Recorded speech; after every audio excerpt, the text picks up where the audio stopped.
Okay, so now in the second half of 4.7, we're going to be looking at the transformation. So remember in 2.7, I don't know if you do remember, it was a while ago, in 2.7, we focused on transforming graphs based on these 3 original points that their graphs had.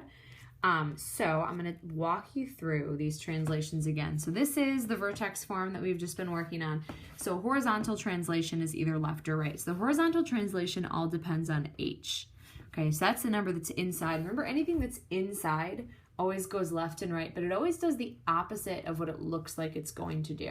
So let's say that you have an x plus a number.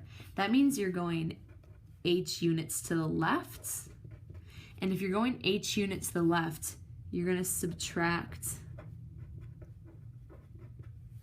h from the x values. Okay, so if you're moving h units to the left, that means you're going to subtract h, whatever it is, from all the x values. And then if you have x minus h, remember it's always kind of counterintuitive, you're actually going to be going h units to the right. Okay, so if you try to move to the right, then you're going to be adding h to all the x values. Okay, so that's a left-right transformation that affects the x value. Vertical translation has to do with this value of k right here. And when it's on the outside like that, it actually does do exactly what you think it's going to do. So if you have a plus k on the outside, then you're going k units up, which means you're going to be adding k to all the y values.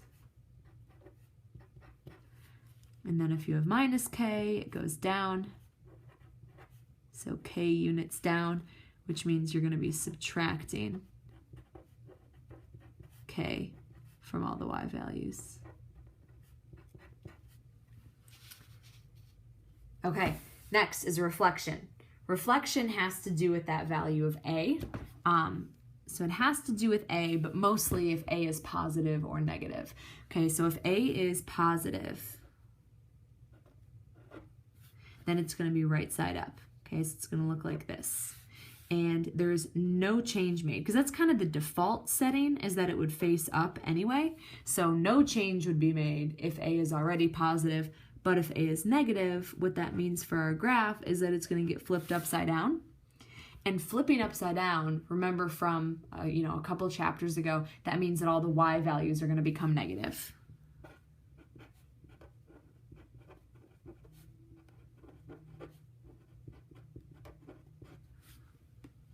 Okay, so we make all the y values negative. And dilation, finally the dilation also has to do with a. So a might be like a fraction or a whole number, or it might be negative too. So that's going to do, it's going to stretch or compress our graph. So if a is a whole number, like if it's bigger than 1, it's going to stretch the graph out. And if a is somewhere between 0 and 1, then it's going to compress the graph, kind of like squash it down and make it wider. Okay, so either way, no matter what your value of a is, what you're going to be doing is multiplying y by a. Okay, so here we have like exactly what those transformations are going to do, and then in parentheses I wrote how to transform those 3 points. Okay, so with this graph right here, you've got your original 3 points. Okay, so quadratic graphs, the original 3 points.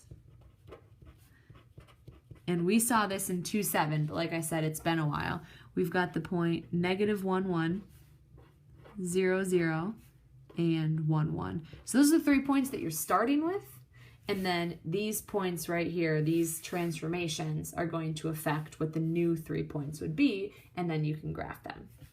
Okay, so we've got 2 examples. That first, what we're going to do is get them into that vertex form. So I want to write what that vertex form is, just so we have it on the screen in front of us.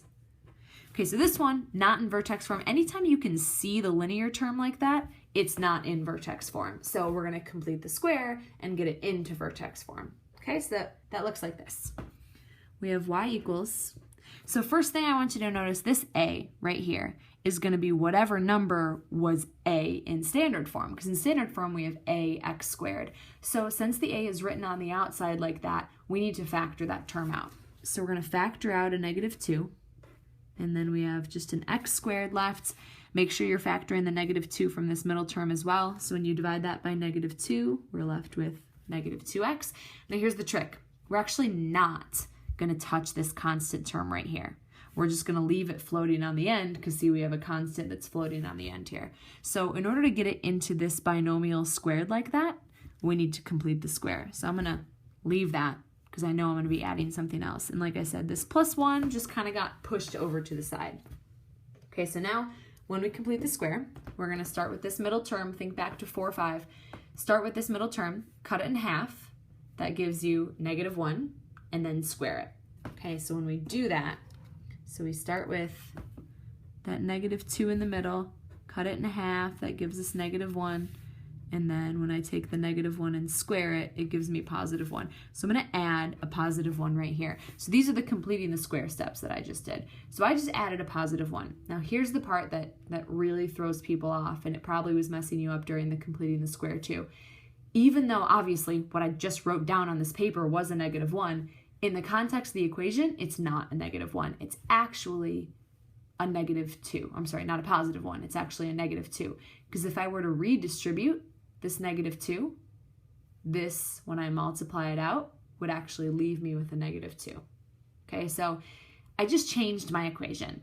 I just threw a -2 in there that didn't used to be in there. So when I was doing the completing the square, if I had a -2 on the right, I'd put a -2 on the left. I don't actually want to do that here. I want to balance on the same side of the equation. So since this is a -2, what I'm going to do to offset that -2 is I'm going to add 2, like that. Okay, so let's clean that up, get it into our vertex form. So y equals, I've got a -2 right here.